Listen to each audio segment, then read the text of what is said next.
রূপকথার সেই চকলেটের পাহাড় কিংবা নদীর কথা মনে আছে নিশ্চয়। সেই কল্পনাকেও যেন হার মানালেন ইউরোপের দ্বীপরাষ্ট্র মাল্টার প্রখ্যাত চকলেট শিল্পী অ্যান্ড্রু ফারুজিয়া। কোনো লোহা বা ইস্পাত নয়, বরং 2500 কেজির বেশি খাঁটি বেলজিয়ান চকলেট দিয়ে তিনি তৈরি করেছেন 55.27 মিটার দীর্ঘ একটি ট্রেন, যা বিশ্বের দীর্ঘতম চকলেট ভাস্কর্য হিসেবে স্থান পেয়েছে গিনেস ওয়ার্ল্ড রেকর্ডসে।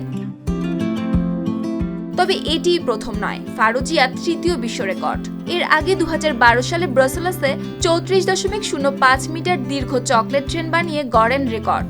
2014 সালে দুবাইয়ের বুর্জ খলিফার আদলে 13.25 মিটার উঁচু চকলেট ভাস্কর্য তৈরি করেও চমকে দেন বিশ্বকে। খরচ বাঁচে 65% পর্যন্ত। ওয়ালটন বিএলডিসি ফ্যান ছড়ায় স্বস্তির সবুজ হাওয়া। আর এবার নিজের আগের সাফল্য ছাড়িয়ে নতুন ইতিহাস গড়লেন ফারুজিয়া।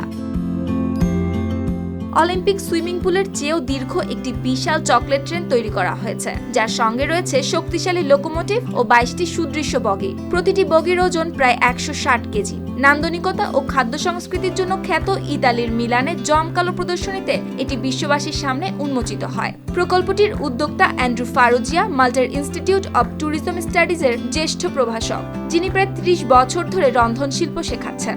গত বছরের আগস্টে শুরু হওয়া এই কাজের প্রথমে মাটির প্রোটোটাইপ তৈরি করা হয়, পরে খাঁটি বেলজিয়ান চকলেট দিয়ে খোদাই ও সংযোজনের মাধ্যমে ট্রেনটি সম্পূর্ণ করা হয়।